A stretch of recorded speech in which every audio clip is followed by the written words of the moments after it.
So chapter 4 is just counting principles. So this is like, there's the example on page 230.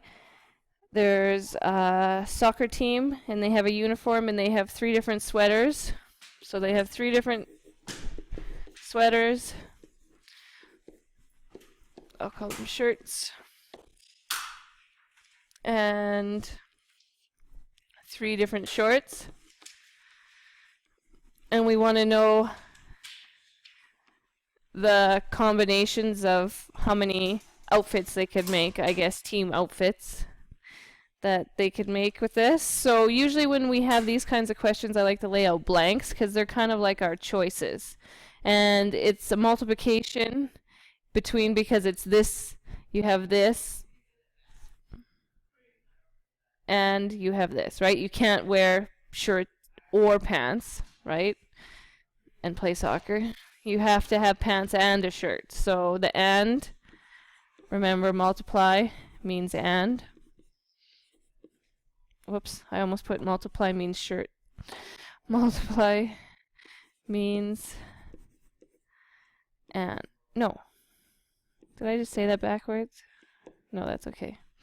Okay, so if we have 3 shirts and 3 different shorts, then you have 9 different ways you can wear the outfit.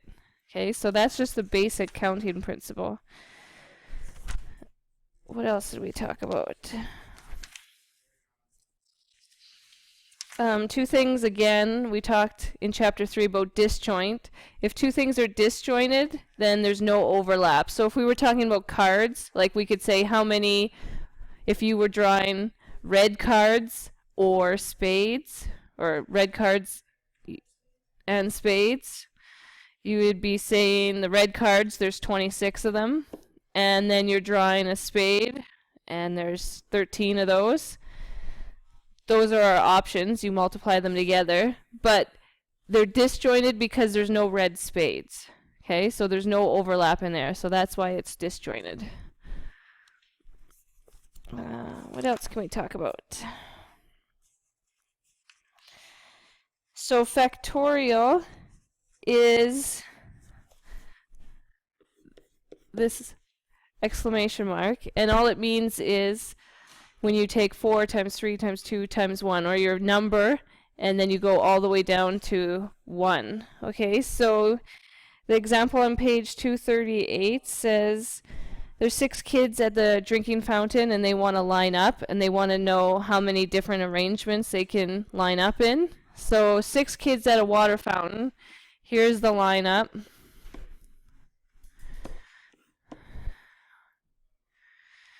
And you have 6 kids that could be in that first position. Okay. After that, somebody's already taken the first position, so that leaves 5 kids for the second position, 4, then 3, then 2, then 1. This can also be represented as 6 factorial because it goes all the way down 6 times 5 times 4 times 3 times 2 times 1. And you have a factorial button on your calculator, and then you can multiply it, and I think it's 720.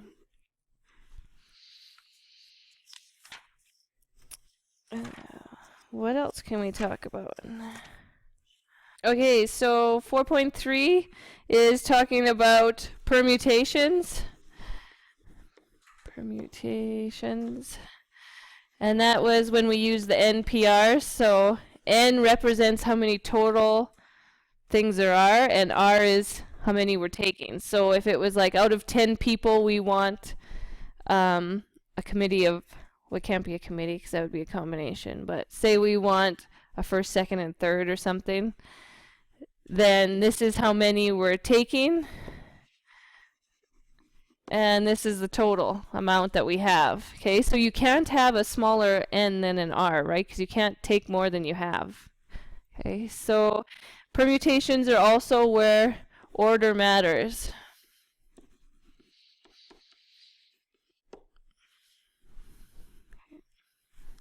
So if we do an example on page 247, example 1 has Matt downloaded 10 new songs from an online music store. He wants to create a playlist using 6 of these songs he arranged in any order. how many different 6-song playlists can be created from this new download? Okay, so a playlist,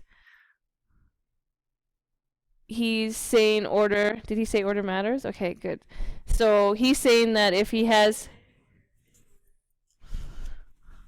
okay, I lost my spot, but I'm back. Example 1, we were talking about Matt downloaded 10 songs, and he wants to arrange a playlist for 6 of them. Okay, and so he's saying basically that if he had a Beyonce song and a Britney Spears song, and then he had a Britney Spears song instead of a Beyonce, those are different playlists. Even though they have the same song, they're arranged differently, makes it a different playlist. Okay, so order matters in this because the different arrangement changes the outcome. Okay, so if he has 10 songs and he wants to choose 6 of them, then you go 10p6, and it comes out to 151,200 different arrangements of his playlist.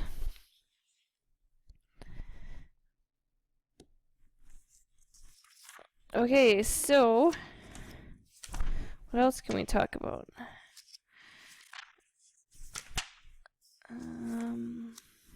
Permutations with identical objects is section 4.4.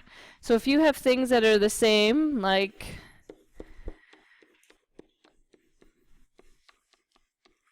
Siri, if we arrange the E's, it cuts down on our arrangements because the E's, we don't know which E is what. If you put this E back here, it still looks like an E. So just since they're identical objects, it cuts down on the amount of things that we can arrange, right? So if I asked how many ways we can arrange my name, Siri, we have 1, 2, 3, 4, 5, 6 letters, 6 factorial, and then we would have to take out anything that's repeating. So there's 3 E's, so we would say 3 factorial. So remember, 6 factorial is 6 times 5 times 4 times 3 times 2 times 1. And 3 factorial is 3 times 2 times 1. And so we're actually left with 120 ways. And you can do it on your calculator by going 6 factorial divided by 3 factorial. 4.5 is combinations. So when we're talking about combinations, it's when order doesn't matter. And that was the big talk we had about combination lock, because the numbers in the combination actually do matter which order you put them in. So it should be a permutation lock. So order does not matter. So these are things that are like committees. Because in a committee, if Derek, Dylan, and Kyle are in the committee, it's still the same committee if Kyle, Derek, and Dylan are in it. Okay, it doesn't matter which order they're in. Okay, it's still the same committee. So order does not matter, just like pizza. If it's a cheese, mushroom, pepperoni, or if it's a pepperoni, mushroom, cheese, it's all the same pizza. Okay. Well, it matters in the deliciousness of it, but not in the amounts of ways you can have the pizza, right? So, if we did an example, it has, where's an example? Okay, so we're at a restaurant and there's 10 flavors of ice cream. Danielle has ordered a large sundae with 3 scoops of ice cream. How many different combinations does Danielle have to choose from if she wants each scoop to be a different flavor? Okay, so she had 10 options of ice cream and she's choosing 3. Because if she chooses chocolate, vanilla, strawberry, it's still the same as strawberry, chocolate, vanilla. Okay. So our combinations should be always smaller amounts than permutations, because permutations take into account the order, right? So if we go 10 combination 3, then we should end up with 120 ways. So combinations, think of, they might say combination, they might say committee. I'm trying to think of other groups.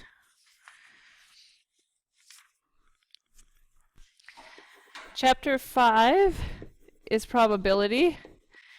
Okay, and it correlates with chapter 4. It's just probability always has a top and a bottom, right? So it's usually in a fraction form. So we're just doing the same principles we did before, but we have our outcomes that we want over the total outcomes that are possible, right? So we talked about experimental and theoretical probability. So experimental is if we tried something out. If I told you roll the dice 10 times and see what you get, and theoretical is in theory what you should be getting, right? So if I said you have, when you roll the dice, you have a 1 in 6 chance of getting a 2 or a 1, then that's theoretical. But if you actually did it and you got different results, those are experimental.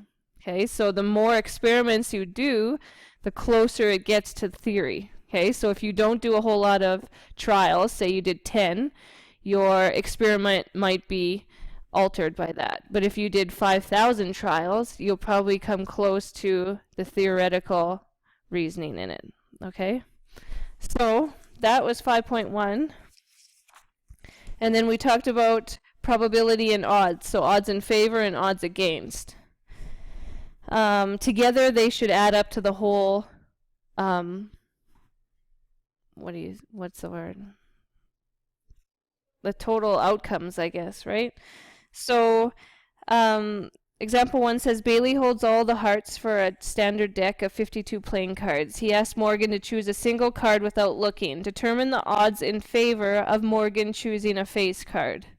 Okay, so face cards, there are how many in the deck? 12, 3 of each suit. Okay, so 12 face cards, and it says the odds in favor of her choosing a face card. So that means she has a 12 is the odds in favor. And remember, we don't want the probability, which would be 12 out of 52 cards, right? The probability would be 12 out of 52. But the odds in favor, we want the odds against. They have to total 52. Yeah, so then this should be, the odds in favor are 12 to 40, because together that adds up to 52 cards, all the cards we have a possibility of. Okay, and if it would have said she wants the odds against getting a face card, then you would just set it up as 40 dot dot 12. Okay.